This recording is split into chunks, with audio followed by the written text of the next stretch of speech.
This is Keep Calm and Mother On, a special series brought to you by Everyday Motherhood, and I am Christy Thomas.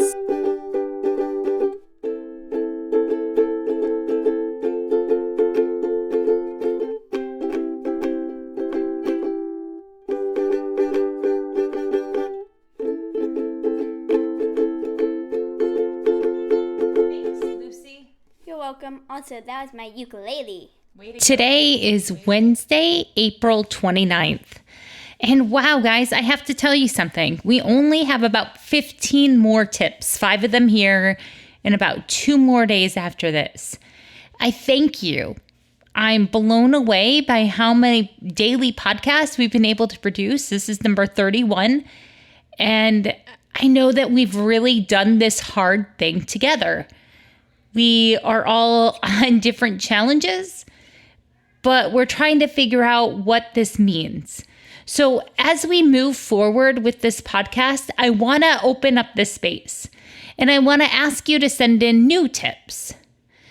Yes, we are trying to figure out what this world looks like after this pandemic.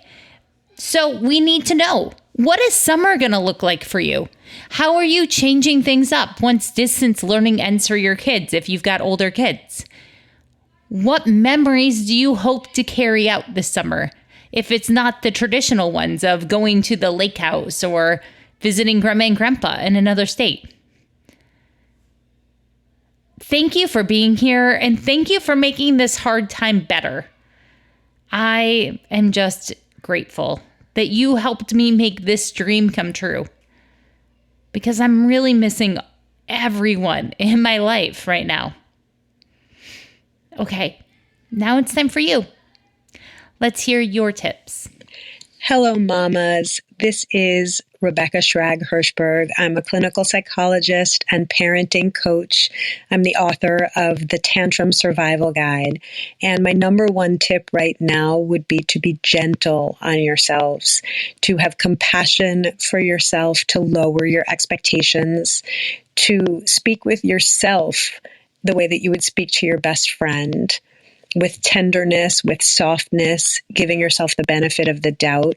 It's so easy to beat up on ourselves for not doing enough, quote unquote, good parenting, or not taking our kids away from the screens enough, or not enriching their lives enough, or not getting enough work done, or basically talk to ourselves in any way other than, sweetie, this is so hard. You have never been tasked with something this big and unknown before.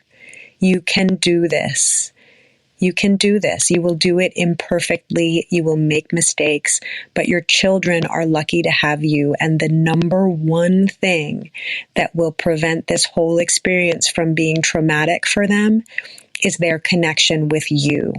Not perfect you, not innovative Facebook searching, color-coded schedule you, just plain you in sweatpants, giving them hugs, maybe getting a little teary and snotty.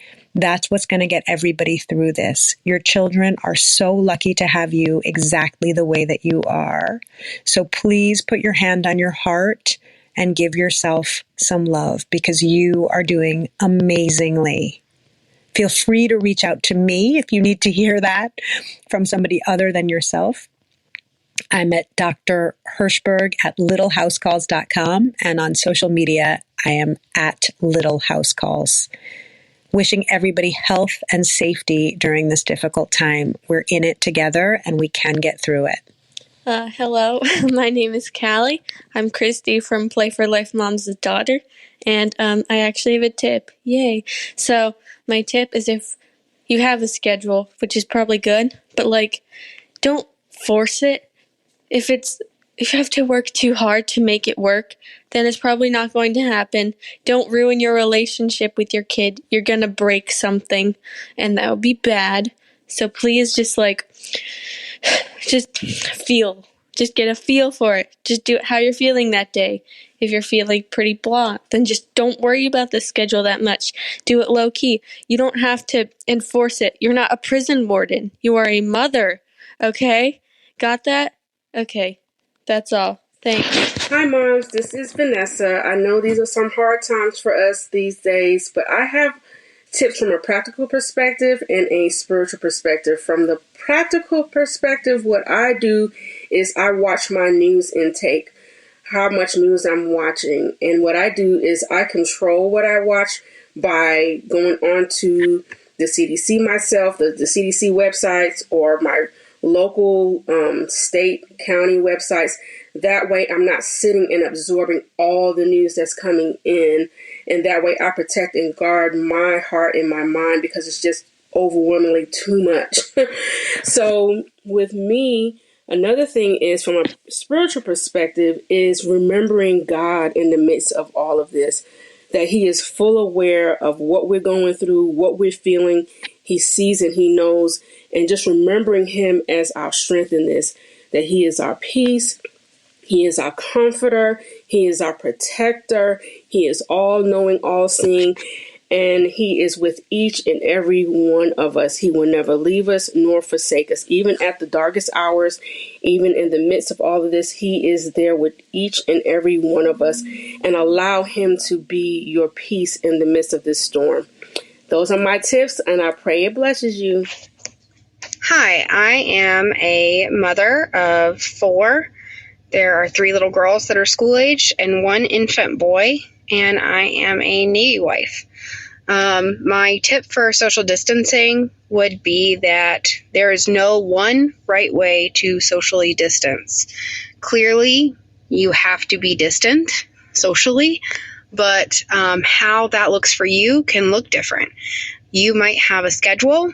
You might fly by the seat of your pants. Your house might be immaculate. It might be messy. Your laundry might be backed up. It might be all put away. But none of that really matters. What matters is how you feel. Do you feel safe? Do you feel sane? If you don't feel safe, if you don't feel sane, are you reaching out to friends, to family members, to trusted people? You should be worried about how you are and how your kids are getting through this, and trying not to make it a traumatic experience. That's what matters. So maybe you're doing every single thing the school is sending, but maybe you're, painting in the living room, and that's okay. So just know that there's nothing perfect about it. Hi, moms. What a great idea to share our tips with each other. My advice to moms looking for solace is to remember that we are human beings, not human doings. We are being forced to stop doing so many things, but we are also being given an opportunity to have unstructured chill time, whether it's real or virtual, with our friends and family. We get to rest more, which is very good for our immune system, and focus on back burner projects. We can also focus on long-term goals and create a strategy to attain them. Please don't allow yourself much time for fear or worry. Step back from the news. Check it only once a day, and then use the rest of your time as productively as you can. Adversity is just an opportunity to rise up and try to become a better version of ourselves. And remember, if one day doesn't go so well, you're going to get another day to try it all over again. God bless. I hope that these messages filled your soul up. I hope that you're able to take a deep breath now and exhale and realize that you're not alone, that your struggles aren't that special, which always makes me feel better, because if I'm not the only one finding something hard, that means I'm normal, and you can't cure normal. We are truly better together, and I thank you for helping with this project for the last 31 days. And I really appreciate my daughter sending in a tip. Teenagers are the coolest. Just all my kids are the coolest. Okay, I want to put that out there. My kids are the coolest, and I love them.